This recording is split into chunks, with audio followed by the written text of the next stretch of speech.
All right. Hello, everyone. Um, I want to take a minute and do this introductory presentation. Shouldn't take that long, but I want to go ahead and talk through a little bit of our PCAR project. It is now that time that we're going to move into this project, and it's really going to consume the rest of our semester. Um, I know that there's still a little bit hanging out with the Final Tableau project because of the folks that have had issues with their licenses. We're getting that worked out, but in the meantime, we need to go ahead and get started with this. And the first few things that we're going to be looking at, you know, aren't terribly complicated. It's just you need to put some thought into things and familiarize yourself. So I want to go through it um, and talk about it and make sure that if you guys do have any questions that you're prepared to send them to me so I can try and get them answered. Okay, let's get started. Okay, so what is the PCAR project? Well, first and foremost, for anyone who doesn't know, which is probably most folks, a P card is a purchasing card. It goes by a couple other names, but in the state of West Virginia, purchasing is sort of a centralized uh, activity. And they issue these bright orange credit cards to individuals at certain levels that have the authority to make purchases. And they have those P cards to buy the things that are necessary to um, complete their jobs for the state. Um, there are a lot of these cards floating around out there. Some folks never use their purchasing card. In some instances, you may have a, uh, a group somewhere, say a state Department of Highways state road group or something, where there may only be one card that the foreman or someone maintains and that everybody gets to use it as need be. There's different ways that these P cards get distributed and used to help employees do their jobs. However, they do have to follow um, certain criteria. There are certain things that they are simply not allowed to use the P cards for. And we'll get into that as we get into uh, as we get into more of the actual worksheets. There's some links of places that you can actually go, and it'll walk you through what they can use and what they can't. So, back to this. What is the P card project? An exercise in auditing and forensic accounting that examines West Virginia purchasing data to see if individuals followed the necessary policies. That is the formal definition of what the P card project is. Effectively, we are going to sort through large quantities of data in each group. Each group will have 2 months worth of data, and you're simply going to try to identify anomalies, things that don't necessarily make sense. You're going to look for trends, patterns, just perform other tests that may give you instances that may be indicative of some kind of fraud happening. Now, there's a very important distinction there. I said indicative of. We don't actually, we cannot confirm that anything within our projects is actually fraud. We just can't. We don't know that. We weren't there. We didn't see what actually happened. But what we can do is we can identify things that may be, and then we can point those things out to the individual from the state auditor's office who can decide whether or not there needs to be an additional review. But in doing this, we are going to work on a bunch of very important skills. And that's what I have listed here. We're going to work on our critical thinking. You're going to brainstorm and come up with ideas, and you're going to read other stuff to try and find different ways that you may be able to analyze your data. And you're really going to put thought into this. We are going to work with some data analytics. Uh, Most of this class has been focused on data analytics. It's in the name of the course. But what you're going to have now is a large data set with, I think they run between like 20 and 40,000 rows of data in each month. And you're going to be analyzing and trying to, uh, again, sort of chop it, find those outliers. You're going to work as a team. I recognize that this is an asynchronous class, but for the purposes of this project, you are going to have to coordinate with your teammates to work together. Now, there is a peer evaluation form that each of you will be filling out uh, for your teammates towards the end of the project, and it's worth a chunk of points towards each person's grade. And I'll tell you, everyone starts off receiving all of those points. Um, and just remember, your teammates don't get to make the final call on how many of those points that you get. I get to make that call, but I'm going to be relying on what they're telling me about your contribution to the project. And so whenever they weight it and they say, well, I did 50% and this person did 50%, but this other person, we didn't hear from them the whole semester. Right? We have no idea if they're even still enrolled in the class. Um, in those instances, if both of those people are confirming the same thing, there's a chance that you may end up losing points um, off of that part of the grading. If there's questions, I'll come to you with it. We'll discuss it. But that's a possibility that if you're not working in your team, that you could ultimately forfeit some of your points. To those ends, you have to be able to communicate with one another, and you have to be able to communicate with me. And most importantly, you have to be able to communicate with the folks from the state auditor's office. Now, these folks that come are not um, they're not going to use big words and talk above our heads or anything like that. They're just regular, down to earth accountants that work in the state auditor's office, and this is what they do. So they're even though it can be intimidating because they are from an outside organization, the truth is they're very nice. And they'll ask questions, but they're not going to berate or judge or do anything of the sort. Um, so really, you don't have to worry from that perspective, but you do have to focus on effective communication. Um, that ties right in with this enhancing professional development and practices and the notion of client confidentiality. All of you who are in this class signed a non disclosure agreement. That is standard practice for this class. And actually, in order to remain in this class, you have to sign one. This data may not be made public.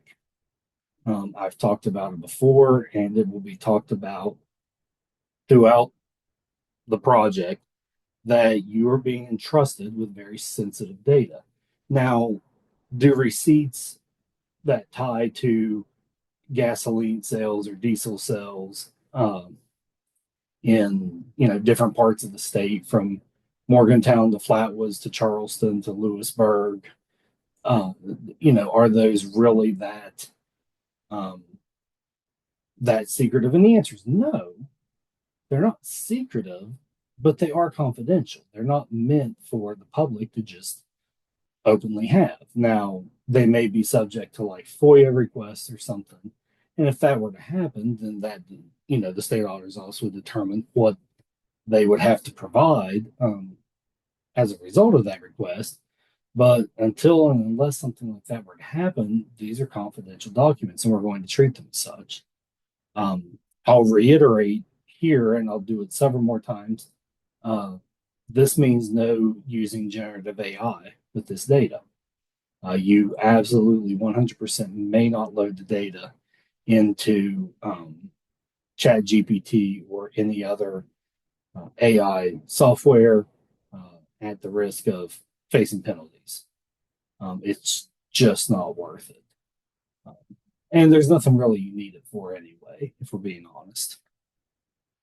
And then last, like I said, you are going to meet some folks from the state auditor's office. These are people that are out there that hire our students.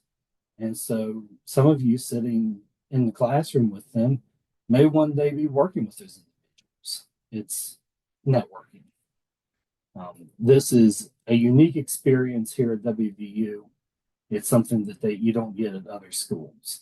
Could they? Yes. Have they? No. So really, it's just us taking on these types of large these large projects that really do benefit the state. We're not just doing it for the fun of it. There is an actual benefit to what we do. So it is without a doubt unique. Okay. I want to take just a moment and talk about the three components of auditing and assurance. And you may have covered some of this in Accounting 451. This was a general topic, and we're not going to get really deep into it here, but I do want to run through them. The first activity is this idea of assurance. And with assurance, you see here I've listed like risk advisory, website security, data integration. Basically, whenever you're performing assurance services, you are either seeing that some part of the company is in compliance with whether it's regulatory or internal controls. You're making sure that they're compliant with any agencies that may have authority over them. You're looking at operations. That may be some of your website security and stuff. You're looking at how easy is it to get into your network. And then internal audit, that's going to be for internal audit groups who are, they can't issue an opinion. Now, their work may be utilized by the auditor in certain situations, but ultimately they're not actually producing an audit report because they're not independent. They can't do that. But they do provide assurance that, to the best of their understanding, that everything is materially correct. The next part is this attestation. And within this is where our project falls. Attestation is basically where we are doing something very specific. We've been told, hey, I want you to focus on this. I need some answers. So can you review these things? The third bullet point there, agreed upon procedures. That's basically what we're doing. That is the data analytic project, the PCAR project. We are performing certain procedures and we are reporting the results of the procedures we perform. No extra fluff on it. We are not going to jump to assumptions or make accusations. We are simply given a task of things to complete and we're simply going to do it. It's that easy. And then last is the true audits. And that is, looking at true historical financial statements, opining on those financial statements. You're also reviewing internal controls for an ICFR audit opinion if you're with a large public company. Then you are subject to these ICFR laws, internal controls over financial reporting, that came through as part of the Sarbanes-Oxley acts of the early 2000s. So, um, and then in Accounting 452, you do this small government monitoring project once again with the state auditor's office, and that does fall into what we would consider an audit. All right, a couple more slides. So, what are we doing? You guys have been reading about and practicing different data analytic techniques all semester. It's like I said, it's in the name of the class. It's what you've been doing. What we want you to do now is we want to take those unique things that you have learned about, and we want you to go through and perform these various tests to again try to come up with some sort of conclusive list of, hey, these are things that could have a problem. Again, we don't know that, but they might. The first one, and you're going to think I'm saying the word wrong, it's substantive testing, not substantive. I was probably at KPMG for 6 months before I realized that substantive wasn't just a Pittsburgh accent thing, it was actually how you say the word, and then I felt really dumb. But basically, you are substantiating account amounts, hence the reason for uh, like phrasing it as substantive. So, what are those? Well, that's where we're actually looking at transactions and we're actually sort of taking a high level approach to just see if everything sort of makes sense. We just want to get that feeling that everything is on the up and up, that there's been no what would it be, um, that there's not been any, oh, I can't think of the word, but basically we're doing the substantive test as a way to help, provide some level of evidence that, you know, the vast majority of the purchasing card transactions are done correctly. That's what ultimately we're getting to. The test of controls, that is where you're looking at the controls that have been implemented by the company, or in this case, the state, to say, okay, you can do this, you can't do that. Their guidelines for using the P card would be controls. Testing it would be looking to see whether or not uh, they were in compliance. There's a lot of other controls that can be tested, but that's the general take on it. And for our purposes, we don't really know. We don't have the controls in front of us.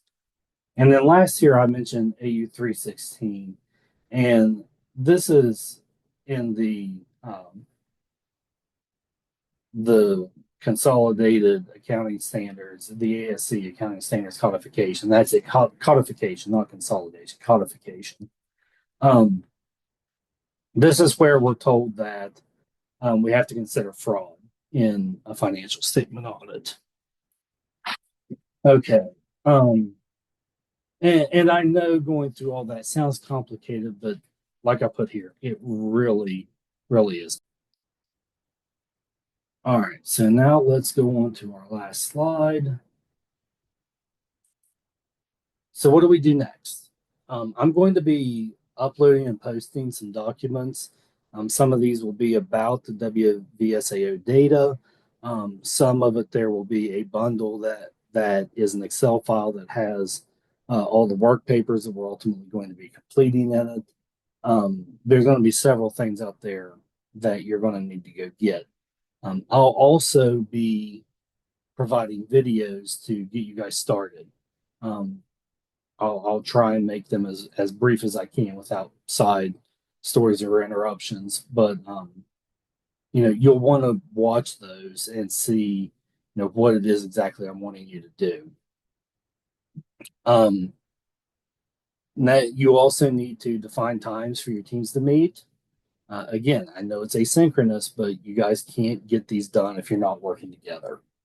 It's like the I don't think it's a proverb, but talking about the two halves building their bridges, and whenever they meet in the middle, they're off. because they weren't working together to make sure that they were, uh, you know, approaching the problem, the best way possible. So I need you guys to arrange to meet with your teams either in person over Zoom. I'm fine with it, or Teams or whatever. I'm fine with that as long as you can see each other and you're talking about it. That's what I really care about. Um, and again, there'll be more detail on that as I post it. The first part of the project is starting effectively this week. Work paper 1-0, I'll have those posted probably tomorrow, which would be Tuesday, depending on what day you're watching, but it'll be Tuesday for me. I'll have those uploaded so that you can go and see it. And really, the work paper 1-0 is pretty straightforward. You're just sort of figuring out like what some of the different types of charges are and stuff. No rocket science there. Um, yeah, okay, so that's it. I've listed some important details here at the end. The presentations, the individuals from the state auditor's office are going to be on campus on Tuesday, April 29th. They are coming specifically to meet with the 452 class and with you guys. The 452 class meets at, I think they start at 2:30 in Hodges 214. And at 2:30 is when their presentations will start. But it's a small class this semester. I think Dr. Fleming said there's 3 groups, or maybe there were 4, but it's a small class. So they won't take that long. So that's why I've marked for you guys to be there at 3 p.m. Now you're welcome to come at 2:30, watch the other presentations. I think they can be very interesting. There was some neat stuff that was identified last semester. So I think it's worth going to, but again, it's your prerogative. I just don't, what I don't want you to do is be coming in and out and interrupting the people that are currently presenting. So just be cognizant whenever you come into the room. Yeah, I booked the room for an extra hour at the end of their time just to make sure that if we do run over, it's no big deal. There's no one going to try and come in and kick us out. And I do want to try and do as much of this in person as we can. If there's some of you that absolutely can't be here in person, then we'll work it out. It'll be fine. I'm really not worried about it. I'm just not. But I would like for as many of you to come as possible. And as we get closer to the date, I'll confirm and see who's going to be trying to come and who isn't. So, all right. I talked a little longer than I meant to. I apologize for that, but that's everything. Like I said, be watching for the other uploads, and I will be seeing you guys later. Thank you.